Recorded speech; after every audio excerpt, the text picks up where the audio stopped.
The final day of the press build.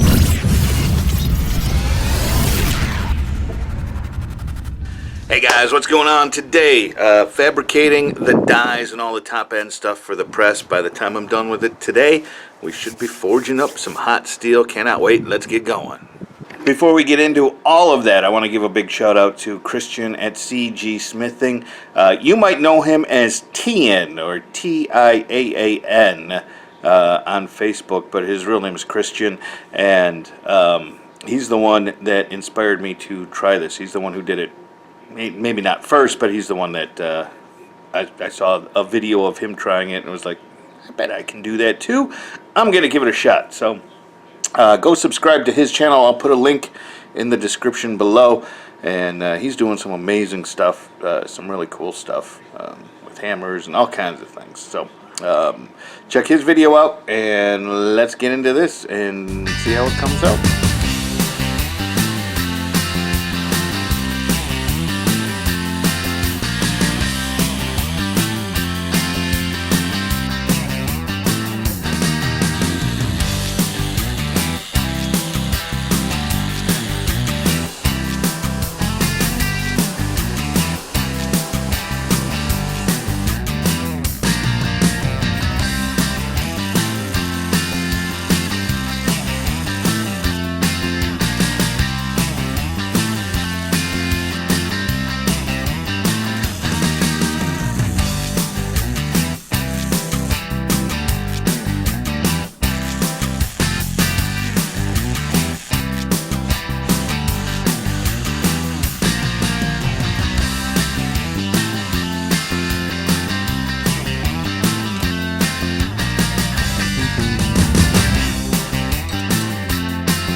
So this is 8 layers, 1080, 15N20.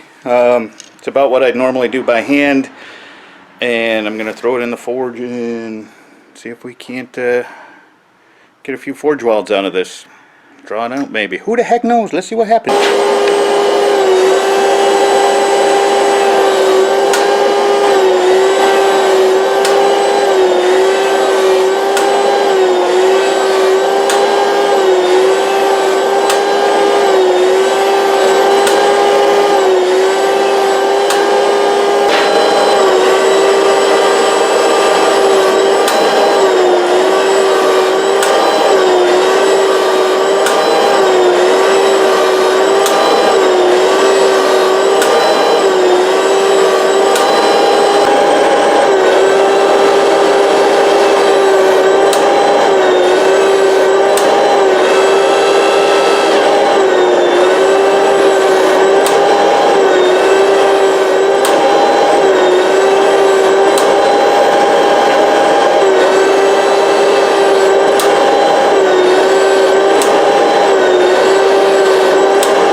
hope that all came through on the camera, because that thing, I'm going to have to figure out its temperament, but it's a freaking beast, man. That is definitely welded and squeezed 17 ways from Sunday into odd shapes and as goofy and wacky as I could make it to try and tear it apart.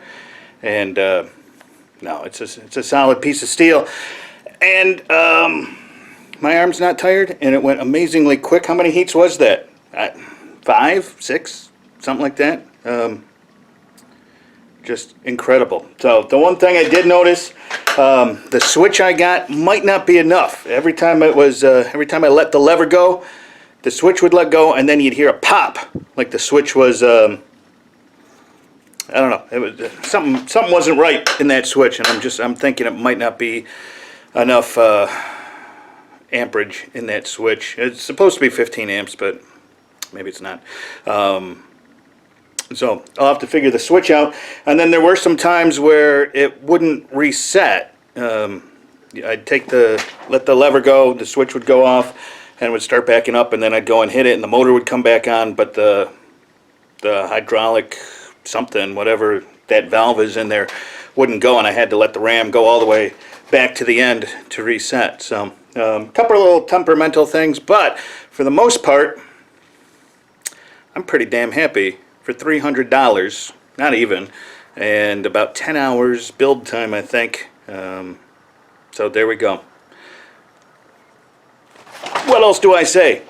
6-ton forge press. I'm going to call it a success. If you want to see a lot more detail, my whole thought process, how I work things out, go check it out on Patreon. Costs you $1 a month, but might be worth it to you.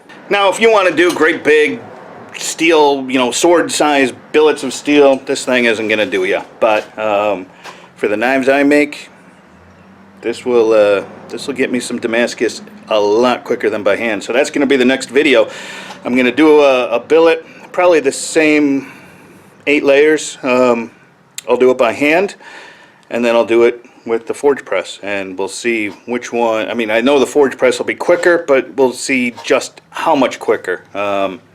I suspect probably 4 or 5 times faster, and my arm's not going to get as tired, which is going to leave me, a lot more strength and stamina to be able to do the knives I want to do after I get done forging the dang Damascus billets. So I'm real happy. I think this is a win-win.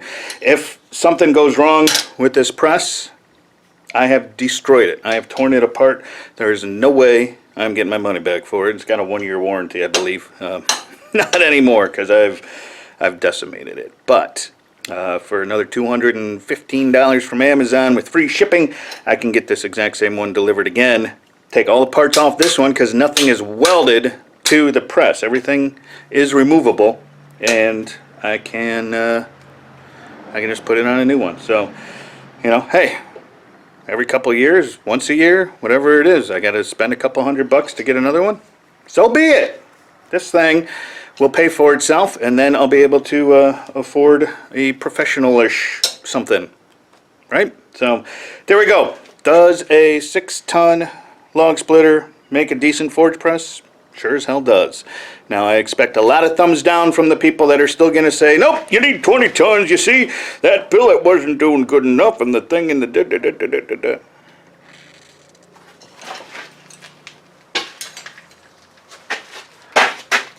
And that's a win, brothers and sisters. That's a win.